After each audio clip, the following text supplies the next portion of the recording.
I'm Stuti Shukla. You are watching Agribusiness News. Let's start with latest updates. DeHaat, a technology-enabled platform providing end-to-end agriculture service to farmers in India, has raised $150 million in a Series D round led by Belgium-based investment firm Sofina and Lightrock India. Shishir Gupta, founder and CEO of startup Lens, said DeHaat seems to have built a solid platform to empower the farmers in the country. I'm sure the company will continue to reach heights of success in the time to come. My best wishes to the team of DeHaat.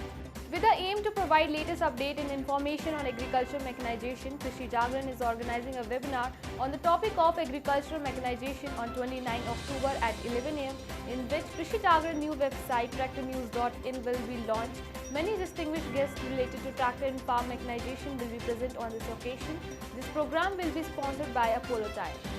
Bharat Krishi Seva collaborate with Zydus Industry. Zydus Industry Vision and Agriculture Solution is aiming toward sustainable farming for nutritious, safe and affordable food for all. Their portfolio encompasses 200 plus innovative solutions with presence in over 40 countries across the globe. Bayer featured amongst the 2021 list of 100 best companies for women in India conducted by Avtar Group. Being diverse makes them stronger and more innovative, enabling them to better. Over the last few years, they have made inclusion and diversity a cornerstone of their people practices. Seedwork International Private Limited organizes farmer awareness meeting on the basis of farmer empowerment. Their mission is to provide superior seed solutions by harnessing technology and innovation to create value for all stakeholders in sustainable manner.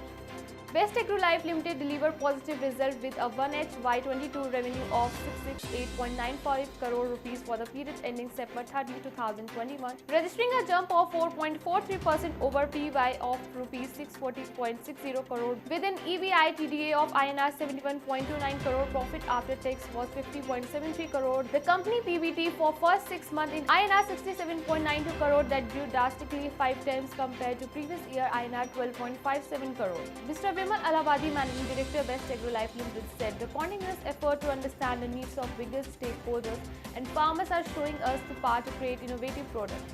With leading product in the upcoming quarter, we are creating a strong pipeline for the business. FICCI organizes India Food and Nutrition Innovation Summit 2021, and also they launched the Eat Right India campaign through which consumers would get information regarding healthy food.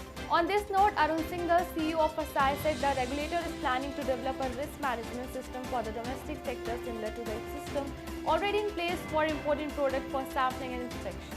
Indigo Agriculture, company leveraging nature and technology to unlock economic and environmental progress in agriculture, announces a dependent commitment to advancing discovery of soil carbon science, enabled by the acquisition of Soil Matrix, and industry a leading technology for comprehensive soil carbon and greenhouse gas assessment in agriculture soil. Mark Izzo, co-founder and president of Airly Food Soil, said Matrix provides a data analysis tool that allow Airly to show consumers we can draw down greenhouse gas through our food choices.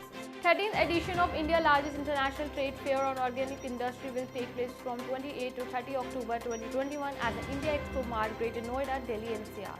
BioFest is organized by Nuremberg Messe India in collaboration with APIDA. In this expo, the major Indian organic products in demand are oilseeds, sugarcane, CDs and millets, cotton, pulses, medicinal plants, tea, fruits and spices. For more such updates, keep watching Krishi Jagran Business. Thank you.